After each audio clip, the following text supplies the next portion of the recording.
After like 10 messages, I was like, okay, there's something missing here. Opened it. The thumbnail of the video was, if your name's Marissa in NYC. And I was like, oh, what did I do wrong? Marissa, welcome to POVz. This is not your first time on this couch, so welcome back to the studio. Thank you. How are you doing? I am doing absolutely fantastic. How are you? I'm fantastic because you're here. Stop.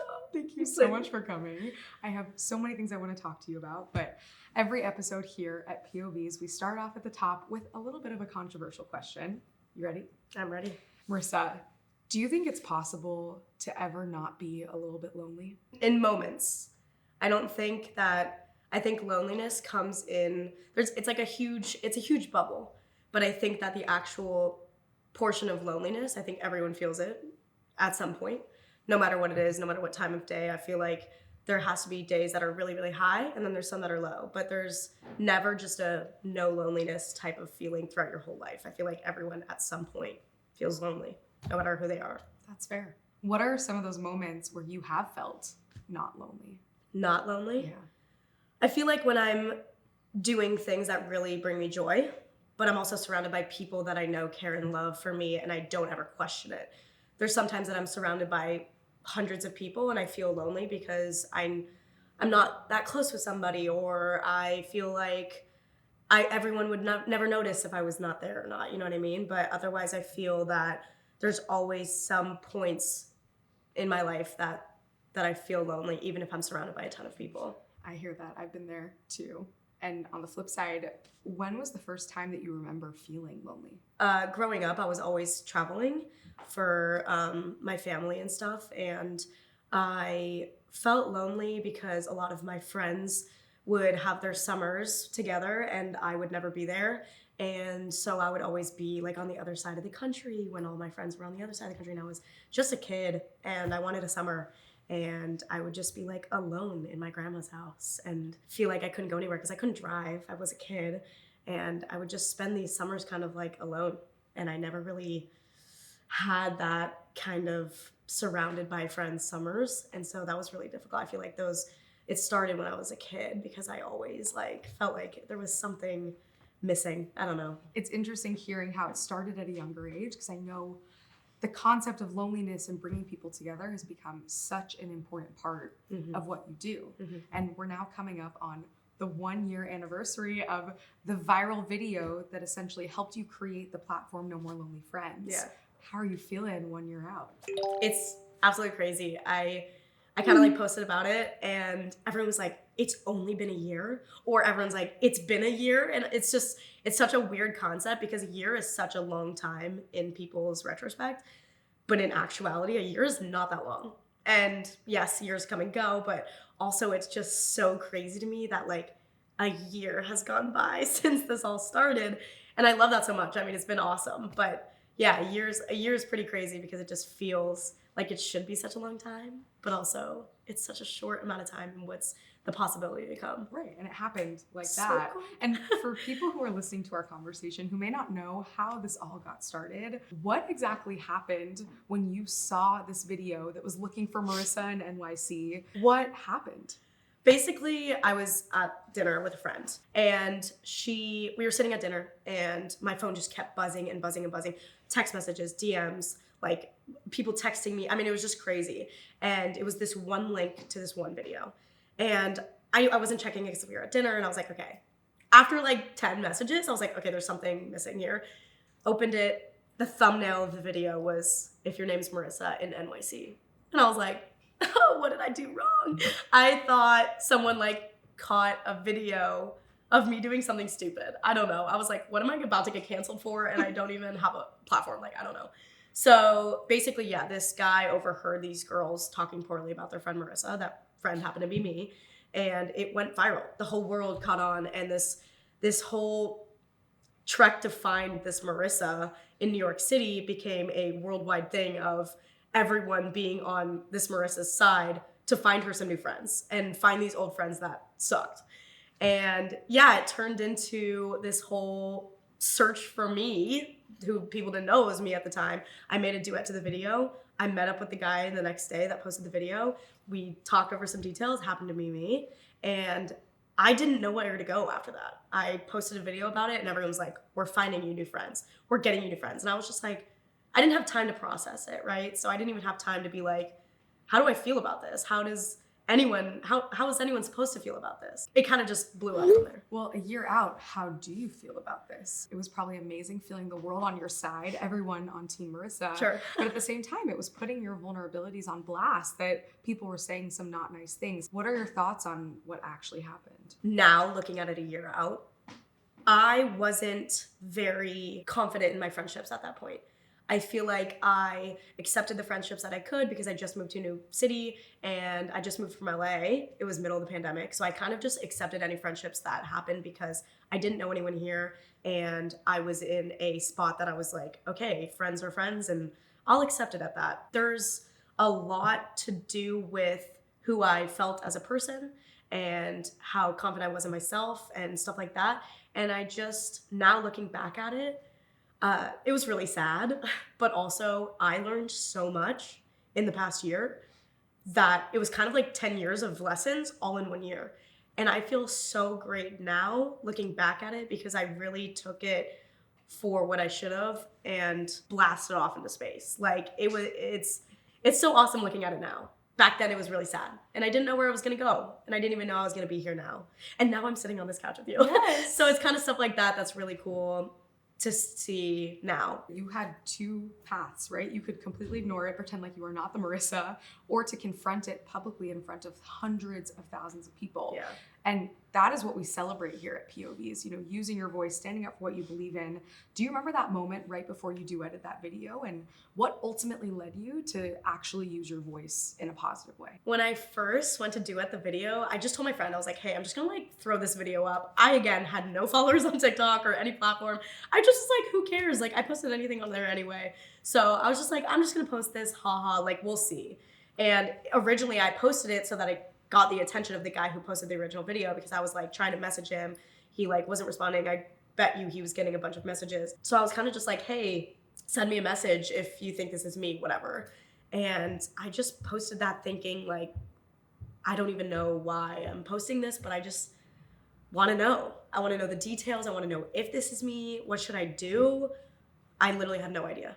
Wow. Yeah. Well, that makes sense. And I'm so happy you created the video because I think you've now created this incredible ripple effect to create the movement that you've started, which is No More Lonely Friends. Yeah. And reflecting again on yourself in this journey, do you feel less lonely now having started this? I feel in the beginning when I first started doing the meetups and started doing everything, I was throwing myself out for everybody. I didn't have like a boundary for myself that I was able to create over time, that now I feel the complete opposite, right? So like before I felt like I was almost lonely because I was giving everyone else my time and I wasn't giving myself time. So I was giving everyone else these friendships and giving everyone else these meetups and times and everything. And I literally was sitting there like, wow, I am creating all these friendships and memories and stuff for all these other people.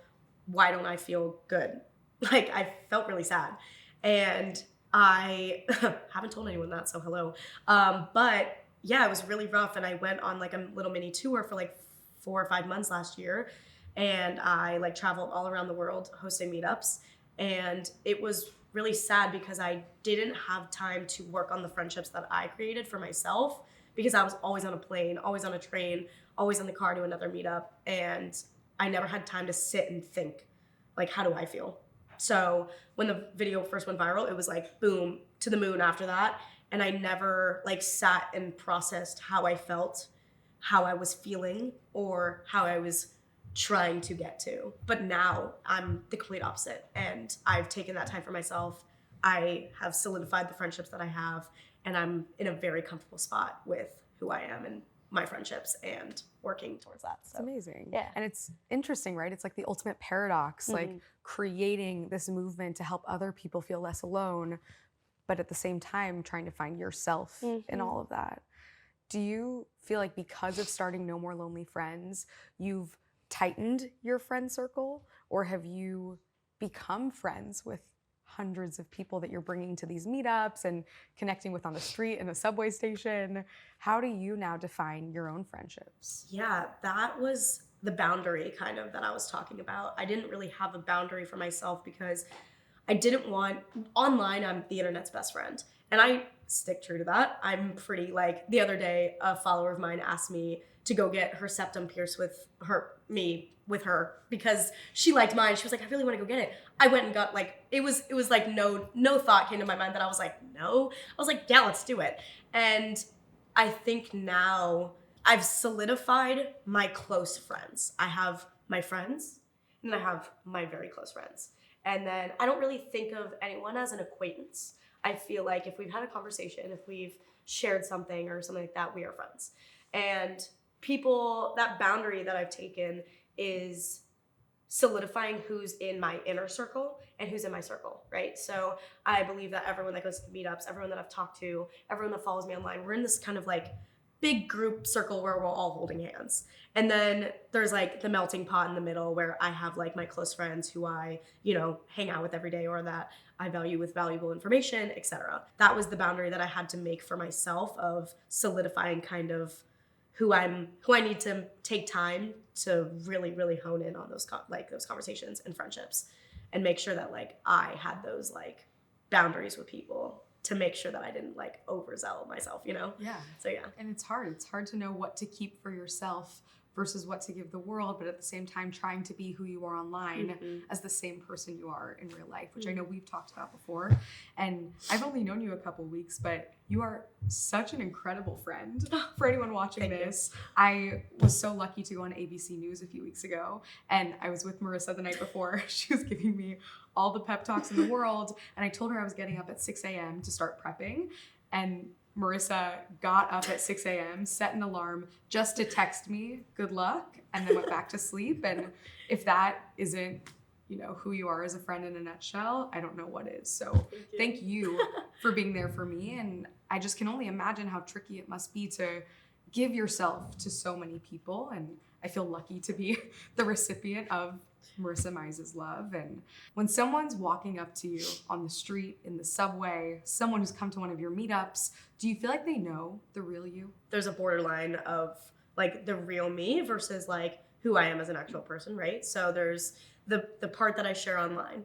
And I think my biggest like positive about me online is that I'm the same in person as I am online. Personality wise, life wise, the way that I speak, like it's very much the same, right? And so I love that fact about me because I don't have to act like anybody else. I don't have to be somebody else when someone meets me on the street. I don't have to switch into character and be like, oh my God, So I don't think I could fake that for honest opinion. I don't think I can fake that, to be honest, because it's very difficult. I know a lot of people that do, which is totally fine, but that's just not me. There's a difference between like my real life, right? And then like everything that I post online.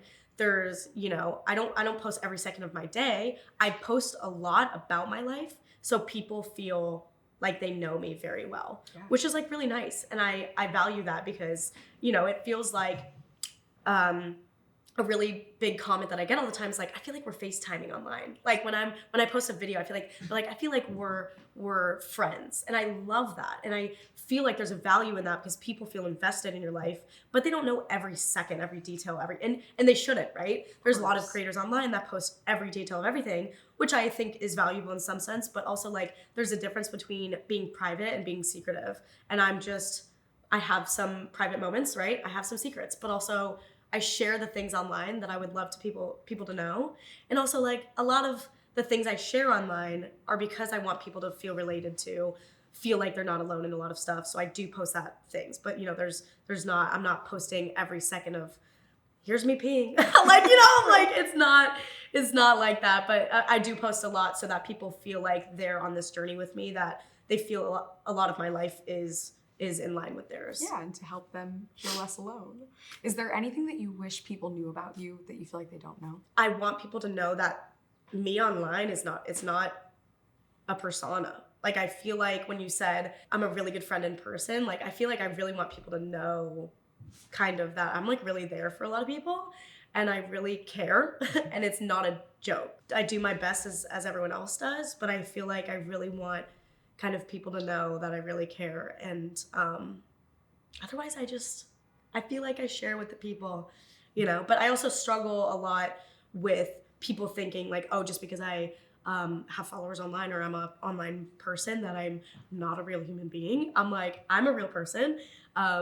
Every person online that you follow is a real person. And that parasocial relationship, if you don't know what parasocial relationship is, it's basically when someone follows you online and they feel like they know a lot about you. And then say I meet you in person, I don't know who you are, I don't know anything about you. And this person feels like obligated to feel like they're stepping over that boundary, right? We're all going through things that people don't realize. Right. So yeah. And it's so important to remind people of that. So thank you for sharing that. Yeah. Do you feel like it's possible to truly be who you are in real life as the exact same as the vision or the version of yourself you're putting out online? I feel like there's limits, but I do feel like you can be whoever you are online because I'm posting who I am. Like I am not going to change myself, my personality, my ways of life to post online. Yeah, like, you know, there's some people that, you know, but there's also limits that I feel that you don't post online, you know, or like if you're going through a fight with somebody, keep it offline. If you're going through a relationship breakup or something, keep it offline. I can't express that enough. And a lot of people, friends that I talked to that went through a public breakup or a public relationship, you know, there's aspects to it that really work well. I don't know if you follow Anna and Brew. They're two online, personas, and their relationship is killing it. They don't post every second of the day, but also like their relationship online is great. It's like very cookie cutter, like very perfect. And I love that for them. But also like people assume like, oh, they probably never fight. They probably never have these crazy conversations. I'm like, yeah, they do. They just don't post every second of it, right? I know when I meet Anna or Brew, like they're like that in real life, right? So I know when people meet me, they expect me to be a certain way. And I am that way because that's who I am as a person. I'm not going to change who I am when I meet you. Do you feel pressure though to be that version that you think everyone expects you to be? I don't want someone to think, oh, she didn't take the time to talk to me for 10 minutes. Like if someone sees me outside, like on the subway or just walking on the street and, you know, we have a really brief conversation, I don't want someone to be like, if I'm on my way to something or if I'm doing something or whatever, if I'm just like, oh, nice to meet you, you know, I don't want them to think like I just brushed them off.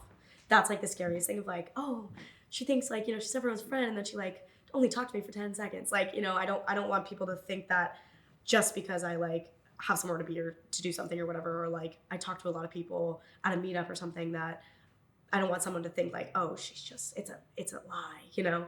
That's my biggest scare for sure. That's a lot of responsibility though, to always be on and to be someone who is there for everyone. And it's really nice to hear you say in your own words how there are some parts of you that you keep to yourself, because I think that's so important. Yeah. And thinking back on that first moment that you pinpointed where you felt lonely growing up, what would you want younger Marissa to know, knowing where you are now, building this humongous platform to essentially eradicate loneliness for everyone else? What would you want her to know? I feel like really putting my efforts into the things that I'm passionate about make it better. I think then I was looking at it as a perspective of like, oh, I'm always gone, I don't have anything to do. I see it now as I didn't have a lot of comfortability in being by myself because I felt like I was always by myself. But in reality, I had so many people on my side. I just didn't see it because I was a kid, right? Like you don't see that stuff as a child being like, yeah, I have so many great friends so far away, you know, like you don't see that. So I think I just wish I knew that you don't have to be with friends or somebody 24/7 for them to care about you. You can still be friends with somebody without seeing them for a few weeks. Or, you know, obviously back then, like I didn't have a cell phone. I was calling up my friends on a landline, on my grandma's landline, being like, hey, how are you? And it was really tough back then because social media wasn't a thing. Cell phones, I didn't have texting, I didn't have any of this. So I always felt like there was that missing piece that I didn't get to talk to them for a month, so they forgot about me. And people don't forget about you. They just have other things to do while you're away. And when you come back, they'll be right there for you. And I think that's finally something I realized of just because you're not with them 24/7 doesn't mean they forgot about you. That's such an important reminder. Marissa, I am so excited to head into our next segment here on POVz, where we are going to bring in some alternative viewpoints from our larger Gen Z community. So keep an eye on your phone. We're going to send you some texts, and I want you to read them out loud and react. Cool. Let's do it. No one who has a TikTok platform is a genuine person. It's all fake out there. What are your thoughts? That is not true. I think there is a lot of truth behind it with some creators. Yeah, why do you think someone would feel that way? Because, there's a lot of skewed opinions, especially about TikTok.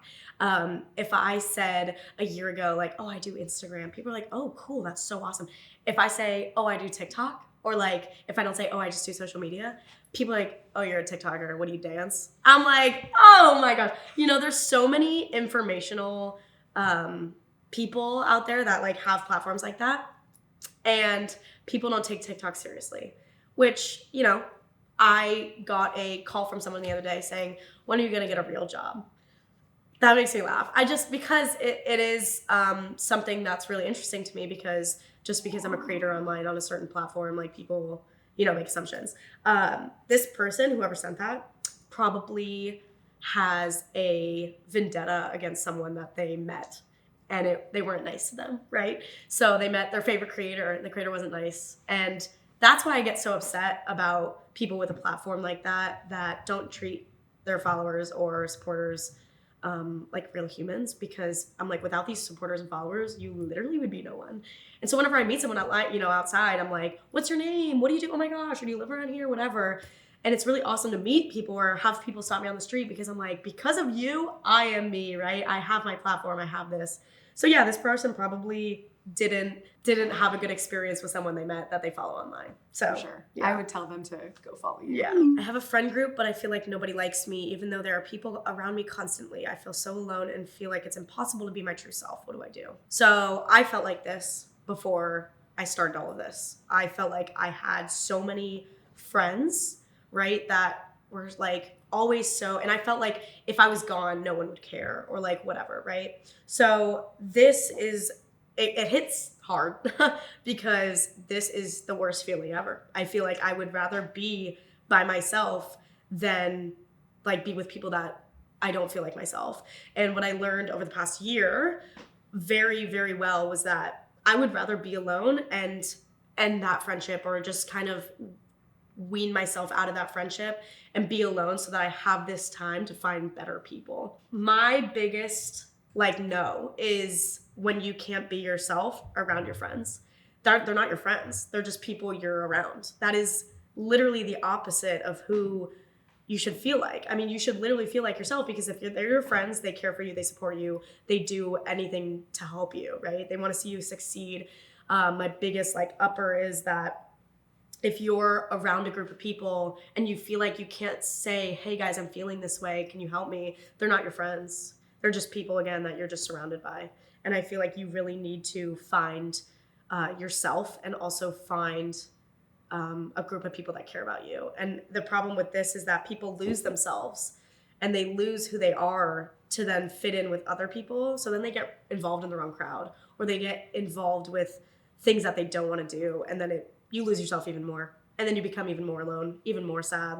Then you fall, you can fall into a depression. And that's where things like this start really poorly, because you need to be yourself, and you need to be around people that make you feel yourself. Yeah. Do you feel like you have that group now of people that truly love you for you? Beyond words of I am me, and I'm more than me now. It's so weird to think about, but yeah, I think that's my number one, hell yeah, because I found those people that I can literally just start breaking out screaming in public, and they'll join in. I'm like, that's when you know. world. Yeah, that's just the biggest. Yeah, I just love that so much. Amazing. I was screaming on the street yesterday, being annoying, so annoying. And my friend just joined in. And I was like, what is going on? I'm like, what are we doing right now? So for anyone listening, go scream somewhere in the street, and if someone joins in with you, that's your new friend. People who praise trauma because it got you to where you are today are toxic. Ooh, this is controversial. What are your thoughts? We're getting into controversial. So I think there is a truth to this. I think that the day I realized, I think I talked to you about this before, the day I realized that everyone had a rough childhood was the day I feel like I grew into who I am today, right? So I would always go into a conversation and go into a friendship, go into a new conversation with people, almost trauma dumping. And then after I would go home and be like, I completely just trauma dumped on these people and now they think I'm crazy. Like, oh my God, this is crazy. And I think that there's a level to sharing trauma that is good. There is also a level that is poor in a sense of not like sharing too much is too bad. It's not like that. It's more or less of that can't be the only thing that you're bonding over. You have to have other things that I think if it comes into a conversation and then you talk about it, that's great. But if you just go into a conversation like that, like, hey, this happened to me, feel bad, then the person feels like they have to kind of have this level of acceptance / like, oh, how do I feel about this, you know? And praising trauma is a harsh 2 words together, because who wants to praise trauma, but you want to accept it and validate that they went through that. There's a difference between praising and validating their experience, right? So praising and validating is, they think that it's the same, but it's not. It's complete opposite spectrums. Praising, it's like, you know what? Yeah, tell everybody you know, because that's the only thing we can bond over. Validating is like, hey, I know you went through that experience. I'm here for you. I accept that. Like, I'll keep that in mind when talking about other things, right? So I'm just very much in the sense of kind of making sure that it's known that I validate you and that I want you to know that I'm validating you. But that's not all we have to talk about. That is not the only reason you are who you are today. There's so many other aspects that make you you. This might have put you in the position that you are today, but it is not who you are. And just because you went through that, you don't have to share that with anybody. You can, and I totally accept that people when they want to share things like that or traumatic experiences. But I left a lot of my trauma in the past, and I love that I kind of learned to accept that and move it and let it go in the past and not really like bring it up anymore, because I want people to know that there's more to me, right? And I'm, again, validating whoever wants to share their trauma, but now I know that I want people to see me for other things. I don't want them to see me because I trauma dumped them about my childhood, about my family, about thing that I went through, right? I want them to see me for who I am, and that's why I am the way that I am. In my opinion, romantic relationships are the same thing as platonic relationships. They're all the same. So this is one of my biggest talking points when I talk about friendships. I believe that you should treat a platonic relationship the same as a romantic relationship. I don't think that they're the same thing in retrospect, right? But I think that you should always treat your friends as if you're a romantic relationship. I made a video about this, about how being in a platonic relationship is one of the most romantic things you could do.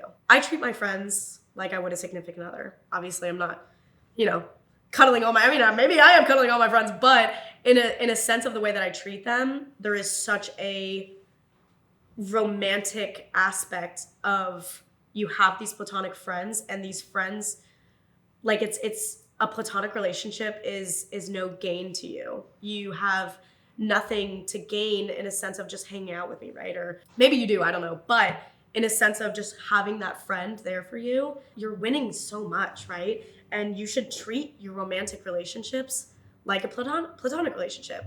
I believe that when I was in my last relationship, why we worked so well was because I thought of him as a best friend as well, right? So I was so into making sure that like he felt seen as a friend as well, or if he came to me and was like, hey, this is why like I feel this way, I would treat it as if a friend came to me and said the same thing. Romantic relationships, obviously you have a deeper level sometimes, but platonic relationships are so crucial in making sure that, if it's not working out, you can break up with someone as a friend. It's so much harder because you feel like you don't have like a leeway to do that. A lot of people feel like, oh, I need a way out. Oh, he cheated on me, so I can break up with him. In friendships, it's not like you're cheating on your friend, right? So it's hard to like break up with a friend. But if you treat your platonic relationships like a romantic relationship, it works out so much better because you see that level of love and comfort and actuality of a relationship that is so much more than just being platonic. It's just so much more necessary, I've never thought of that. Yeah. I think we should normalize that if you're in a toxic friendship or you're in a friendship that isn't reciprocal or it's not working, end it. Yeah. And I think sometimes we keep them so separate that we treat them completely differently. Yeah. And people don't see the whole like toxic, like abusive relationship in a romantic way. They don't see that as like, oh, my friend like keeps doing this or this. And I'm like, that's an abusive relationship. Like, and you know, there's obviously levels to that and a whole scale of it, but it's, you know, I'm like, that's not okay that your friend is treating you like that. And they're like, oh, they just, you know, they just care about me or they just do that. I'm like, would you say that about a romantic partner? What if your romantic partner wasn't letting you do this or wouldn't, like, would you break up with them? They're like, well, yeah. Like, then why aren't you ending this friendship? And they're like, well, because they're not doing anything wrong or harmful. I'm like, no, you're wrong about that. And yeah, people just, once you start seeing everything as a romantic, platonic, like mix, it's so much more insightful because you see the actualities of how they're treating you or how you should be being treated. It's huge. Yeah. I'm so happy you shared that. Being lonely is a personal problem. Just go find some friends. It's that easy. Don't be the victim of your own life. Wow, that is aggressive. That seems like a personal. That is a personal attack, for sure. Being lonely is a personal problem that is solved through multiple people. So yes, it is a personal problem. Problem is a harsh word because people are like, oh, it's your problem, deal with it, right? It is a problem and it's personal, but it's not a personal problem, right? So you can't just solve it by being like, oh yeah, let me go get some friends. It's not like that. It's not that easy. You are not a victim of your own life, but your life is victimizing you. And a really big thing that I talk about is not a lot of people see the aggressive side of loneliness because you do it alone. And 90% of loneliness is solved by, you know, finding the people that you are supported by, cared about, whatever. The fact that people, you know, it might take them 50, it might take them 60, they might just never feel like that. But the problem with loneliness is that a lot of loneliness, I'm surrounded by people, right? And people think, oh, well, you're constantly surrounded by people. How do you feel lonely?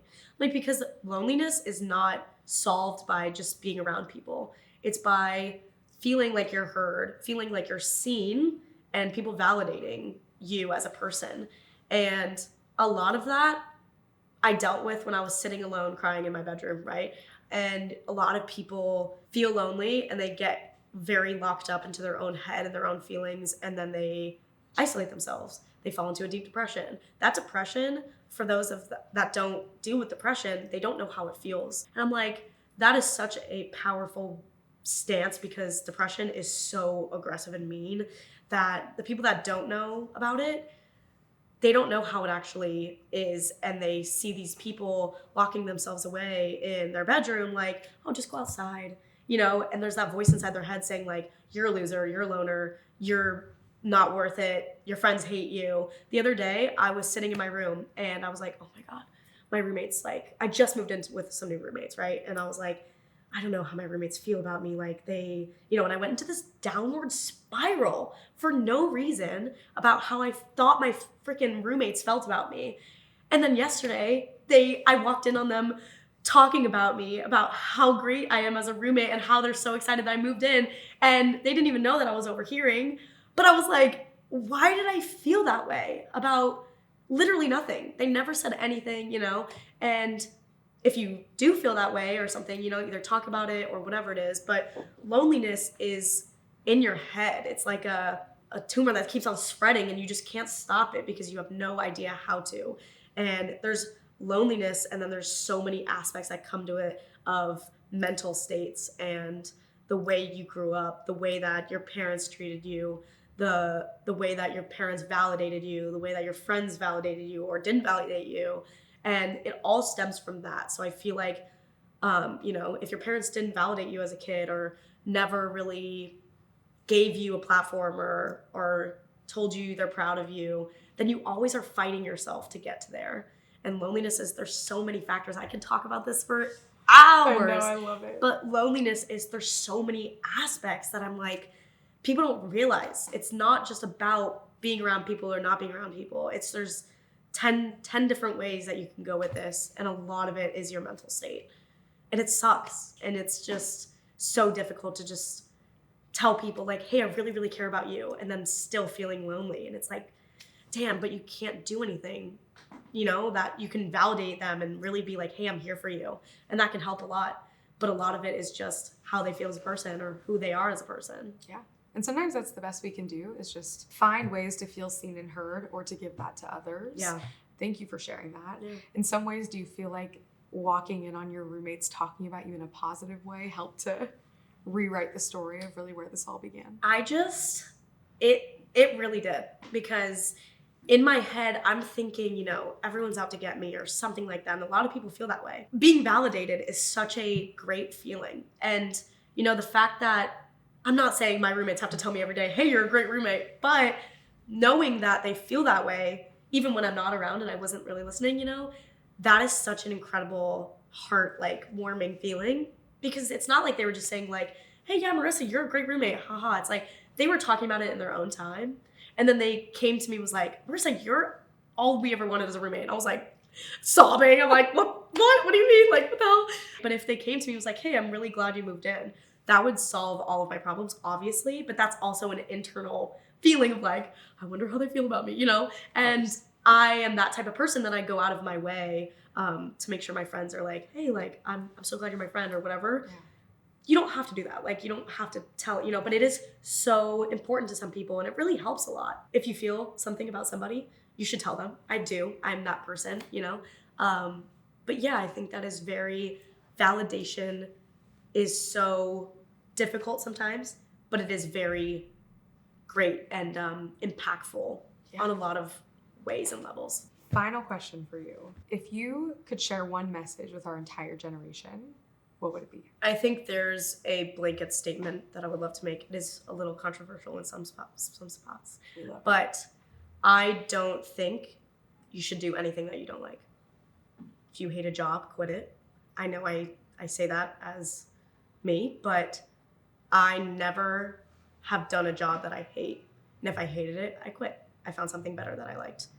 I think it is so crucial now with the mental health of our earth that you don't have time to waste. And that's so cheesy and so like blanket statement, but it is so true.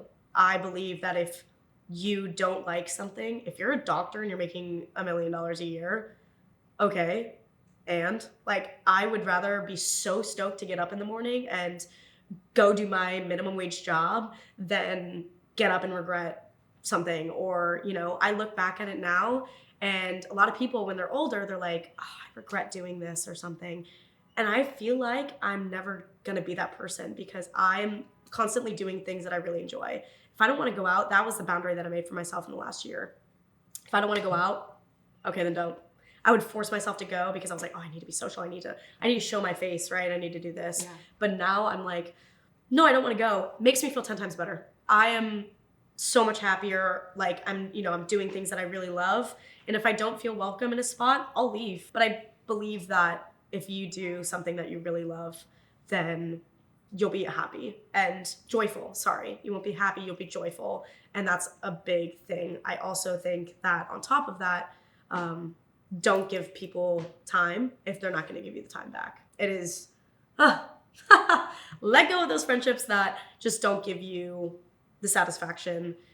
I'm sorry, but it's not worth it. It is not worth your time. It is not worth anything to just give people your time of day. Time is literally money. And, you know, my friend was dealing with this job that he's like, should I take it? It's a 5-month job. And I said, will you be happy? He said, no, but it's good money. I said, okay, what are you going to do with that money?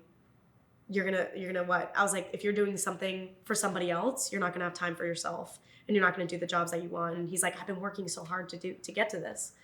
I said, but will you be happy? And he was like, no. I was like, then what's the point? It is literally your own life. Why would you be unhappy with your own life? You can literally do whatever you want.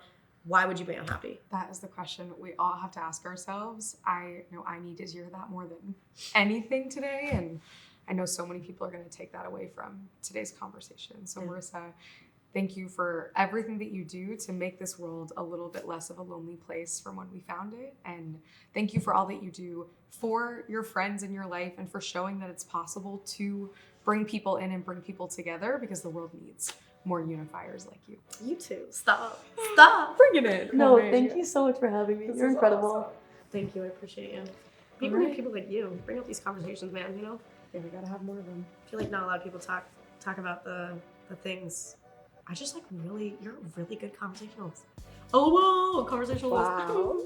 But Thank seriously, you. you're an incredible conversationalist. Thank I've you. like never felt more. Look at me. Look how I'm sitting. I This know. is so comfortable. I know, like it's not therapy, but It's therapy. close. Let me tell you. Every Well- time I talk to somebody, I'm like, this is like cool free therapy. well, I really appreciate you saying that. Like so much of what we need to do sometimes is to make other people feel seen and heard. Yeah. And I like to think that that's what I bring to the world. Yeah. Like if I can, you know, make someone like you feel seen and heard, hopefully that can be It's something that very you don't get. You're very every day. validating. It's really incredible. Seriously. It is.